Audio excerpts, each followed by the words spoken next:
Bonjour à toutes et à tous, je suis ici aujourd'hui pour vous présenter un DIY sur comment faire une liste de courses maison. Oui, ces petites choses que vous achetez en général dans le commerce et où la plupart du temps on écrit toujours dans les notes et très peu sur les listes de courses. Donc voilà, moi j'utilise un logiciel de Adobe qui s'appelle InDesign car j'ai un forfait grâce à mon statut d'étudiante sur Lignée Formation. Vous pouvez également aller sur le site d'Adobe pour trouver juste le logiciel InDesign et ainsi vous en servir pour faire ce DIY ou encore pour d'autres choses comme dans mon article sur comment faire un DIY de guide de jeux vidéo. Voilà. Donc tout simplement pour commencer, vous ouvrez le logiciel InDesign, vous allez dans Fichier, Nouveau, Document. Vous allez alors sélectionner un format A4 avec une orientation portrait. Vous allez alors ajouter 5 ou 6 colonnes. Je mets toujours un chiffre rond et on marque OK. Une fois que vous êtes ici, vous venez sélectionner l'outil texte. Vous allez alors dans la première colonne et vous tirez votre texte. Arrivé ici, vous voyez, je suis au milieu de ma page. Je vais me servir ainsi de cette ligne pour faire deux petites listes de courses, tout simplement. Donc la première colonne, je ne la finis pas en entier, je suis au milieu car le trait rose s'affiche. Je vais alors remonter légèrement pour que le trait rose disparaisse. Et vous voyez, là, j'ai ma première colonne. Je fais pareil avec celle du dessous. Je viens jusqu'à la ligne rose. Une fois à la ligne rose, je descends un tout petit peu et je désélectionne. Mes deux colonnes sont alors créées, tout simplement. Je ne vais pas faire toute la colonne, c'est la même chose pour les autres. Je commence alors par ma première catégorie. Personnellement, j'ai choisi de faire pour les différents lieux où se situent mes objets, mes aliments et mes ustensiles. Donc, c'est-à-dire, ici, j'ai commencé par le frigo, là où il y a le plus de choses que j'utilise vraiment, ainsi que le placard par la suite. Ensuite, j'ajoute un style d'écriture. Donc j'ai sélectionné mon mot. Style d'écriture, j'utilise deux styles différents. Donc là, Gabriola 14 que je crée maintenant. Donc je viens chercher dans famille de police Gabriola. Je suis allée dans format de caractère de base. Ça le met automatiquement en régulier, il n'y en a pas d'autre. Là, je viens marquer dans le corps la taille que je désire, 14.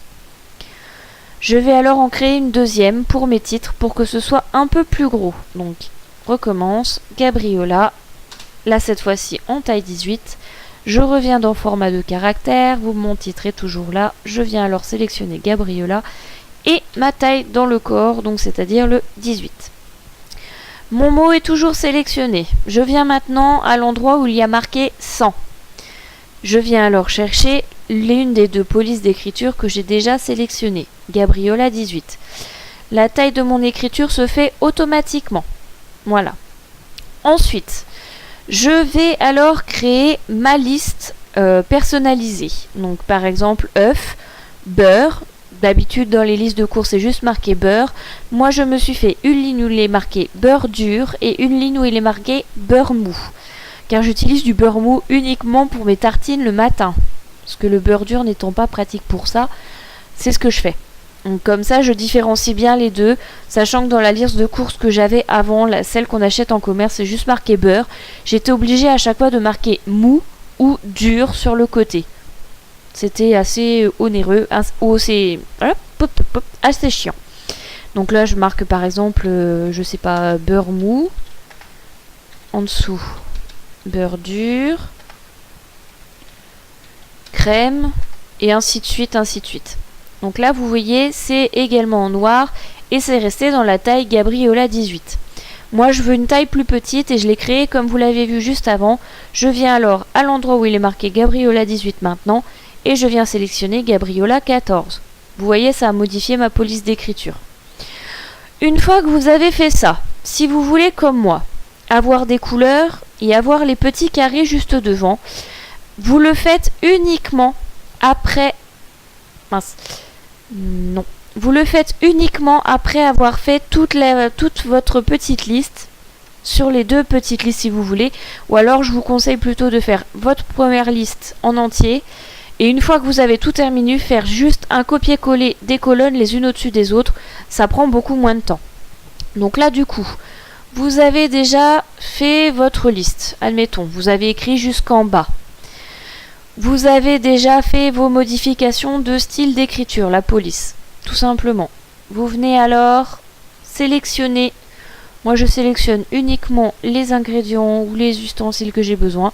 Je vais alors dans texte pour changer la couleur et comme c'est dans le frigo, j'ai décidé de le mettre en bleu. Voilà, vous voyez la police d'écriture a changé. Je vais grossir, vous verrez peut-être un peu mieux. Voilà, donc vous voyez, il y a les différents crème beurre mou, beurre dur, crème, œuf, ficello, je ne sais pas.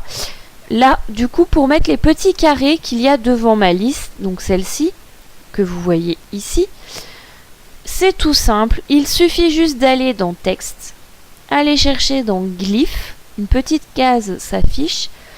Vous allez alors dans le petit affiché, là, et vous allez chercher.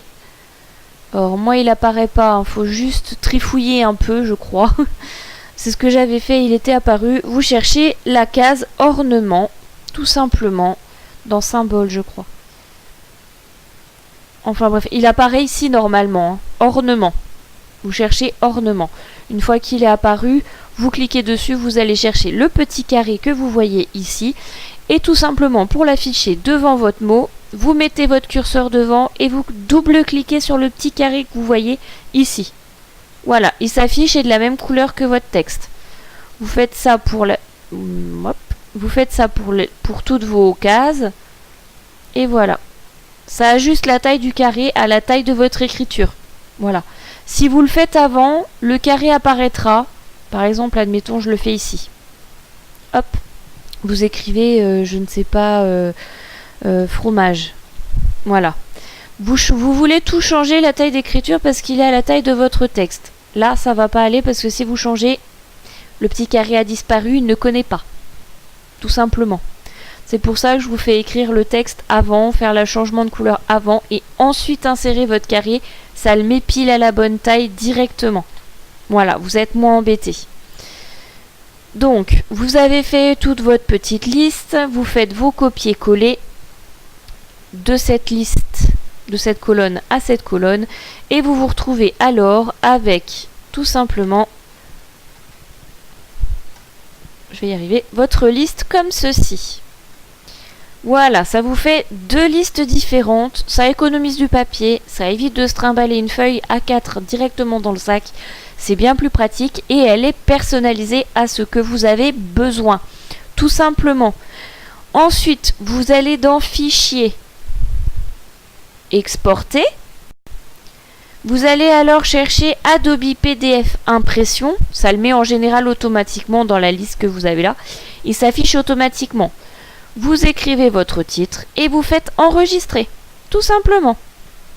Pour l'impression de votre feuille, vous allez alors ouvrir votre dossier, votre fichier, PDF, ça va l'afficher, vous faites imprimer et je vous conseille d'en imprimer quelques-unes, mais en garder une surtout de côté, à ne pas couper celle-ci. Parce que moi personnellement, je les ai déjà coupées au milieu, j'en ai fait 3 pour le début. J'en ai coupé 2 à la moitié pour faire mes 4 listes et j'ai gardé ma 3e feuille pour faire les photocopies par la suite. Évitez à chaque fois de retourner sur l'ordinateur pour retirer la page entière. J'ai ma feuille entière, j'ai juste à la placer dans mon scanner, à la réimprimer autant de fois que je veux et c'est tout. Donc voilà, le tutoriel est fini. J'espère qu'il vous a été utile. S'il vous a plu, n'hésitez pas à me le dire en commentaire, ça fait toujours très plaisir. Et s'il y a des choses que vous n'avez pas compris ou que vous voulez que j'approfondisse, n'hésitez pas à me le dire également en commentaire. Je suis là pour vous aider, je suis là pour vous trouver des astuces et pas pour vous enfoncer. Merci beaucoup à vous de m'avoir écouté et puis je vous dis à bientôt sur le blog pour un prochain article.